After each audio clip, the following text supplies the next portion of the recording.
The wrestling palace in Ufa, Russia, carries a particular kind of energy on nights like this. Not the flashy chaos of Las Vegas, not the cold prestige of London, but something raw, proud, and territorial. This is home turf. And on April 25, 2025, that matters. 2 undefeated Russians, 1 silver national title, 8 rounds that neither man has ever truly lived inside before.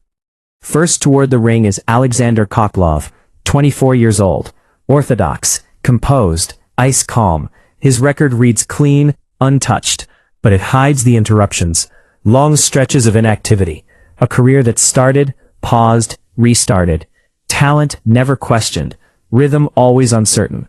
From St. Petersburg he carries himself like a technician who expects obedience from the ring. Black trunks trimmed in gold, shoulders loose, eyes steady, no wasted emotion. Then the hometown response erupts. Denis Gabdrafikov walks second, and everything shifts. This is his building, his city, his night to defend more than a belt, a reputation. 26 years old, 3 professional fights, 3 wins, 1 first-round knockout. Southpaw, muscular, fast-twitch physique, cornrowed hair, white trunks edged in gold. The kind of fighter whose back muscles ripple before the bell even rings. Speed is visible before it's proven. The belt is raised, Russian silver title, a stepping stone strap. But make no mistake, stepping stones become fault lines when undefeated records sit on both sides. 8 rounds scheduled at 66.7 kilograms. This is the furthest either man has gone. That unknown looms larger than any statistic. From the opening bell, the contrast is immediate. Gabdrafikov doesn't rush. He glides. He circles the perimeter like a man already comfortable in deep water, flicking probing jabs, changing angles, testing reactions. Khokhlov steps forward deliberately, edging over his front foot, trying to establish orthodox order. But order is hard to enforce against speed. The first clean statement doesn't come with power, it comes with timing. Gabdrafikov slips just outside range and snaps a left to the body, then another, then a right jab upstairs. Khokhlov swings and misses by inches. That's the real danger. Missing drains more than getting hit. Gabdrafikov counters beautifully off the ropes, planting just long enough to uncork a sharp, southpaw left that catches Khokhlov as he commits forward. It's not damaging, but it's telling. The hometown fighter isn't intimidated. He's comfortable.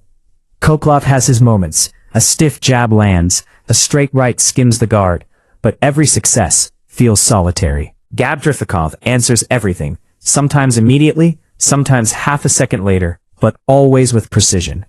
The round closes with Gabdrafikov in full flow, slipping, firing, pivoting. Not reckless, not flashy, just efficient dominance of space, the kind of dominance judges notice even when punches aren't concussive. As they return to their corners, one thing is already clear. This isn't going to be decided by who's tougher. It's going to be decided by who can solve the puzzle faster. Round 2 sharpens the picture instead of changing it. Gabdrafikov increases the variety, changing jabs, looping shots to the body, straight shots upstairs.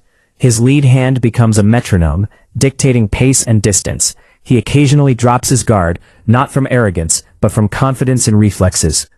Khokhlov notices, tries to capitalize, but every opening closes just in time. There's a pendulum rhythm to Gabdrafikov's movement now. Step right, punch, spin, reset.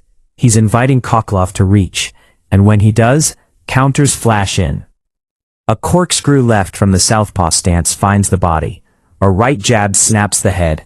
Khokhlov tries to maintain discipline, stepping outside the lead foot, attempting to find that orthodox southpaw lane, but Gabdrafikov beats him there again and again. This is where the commentary rings true. Speed is an asset, but speed used correctly becomes a problem. Freddie Roach once said, he always bets on speed. This round feels like proof. Still, Khokhlov doesn't wilt. He fires back with a well-timed right that lands clean enough to register. For a brief moment, Gabdrafikov resets. Breath visible now. Not panic, awareness. The speedster understands that timing can flip this script if he becomes careless. But he doesn't. The final minute of the round belongs again to the man in white and gold. Sharp singles, eye-catching counters, minimal waste. Judges love this kind of boxing. Fans appreciate it too, especially when it comes from their own. 2 rounds gone. Gabdrafikov up. But the question begins to form quietly beneath the surface. Can this pace be sustained for 8? By round 3, the fight reaches its first strategic crossroads. Khokhlov understands the math. Single-phase attacks aren't enough. Sharpshooting exchanges favor the faster man. He needs layers, body pressure, second and third shots, physical disruption. He tries. There are moments, a right over the top, a stiff body jab, that suggest adjustment. But Gabdrafikov answers every attempt with elegant violence. A left hook to the body, followed by a right hook upstairs, lands clean. A counter left snaps Khokhlov's head just enough to force respect. The Southpaw's ringcraft shines here. He isn't just moving, he's choosing when not to move. He holds his ground briefly, draws fire, then slips and fires back. The timing gap widens. Mid-round, Gabdrafikov strings together a beautiful sequence, jab to the body, left upstairs, right hook. Not heavy, but surgical. Khokhlov clusters punches in response, but many glance off arms and gloves. This round becomes a study in efficiency versus effort. Khokhlov works harder, Gabdrafikov works smarter. By the bell, the story hasn't changed, but it's becoming heavier. Khokhlov is always there, always competitive, but never quite enough. Rounds 4 through 6 mark the danger zone. Gabdrafikov's breathing becomes visible, mouth open between exchanges. The miles are adding up. This is uncharted territory, and fatigue is the great equalizer. Khokhlov presses, pins him briefly to the ropes, lands a solid right, works the body. The crowd hum changes, anticipation of a swing in momentum. But Gabdrafikov answers with maturity beyond his record. He clinches intelligently, pushes off, spins out, fires jabs while exiting. Even when his speed dulls slightly, his timing remains sharp. And timing, when preserved, can disguise fatigue.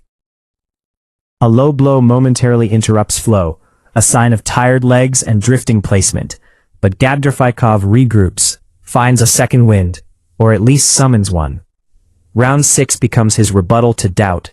Rapid-fire combinations, stance switches, crisp counters, the bodywork returns. Whatever questions fatigue asked, Gabdrafikov answers just enough. By round 7, both men are somewhere they've never been. The pace slows, but the structure remains. Khokhlov drives forward, trying to steal moments. Gabdrafikov picks spots, scores singles, kills time. Classic bout management. The final round seals it. Stick and move. Minimal risk. Confident control. Khokhlov swings for relevance, lands occasionally, but never with the consistency needed to flip a fight this late. The bell rings. The crowd knows. Gabdrafikov knows. Khokhlov knows. When the decision is read, unanimous, it confirms what unfolded quietly, methodically, round by round. Denis Gabdrafikov remains unbeaten, claims the Russian silver title, hands Alexander Khokhlov his first professional loss.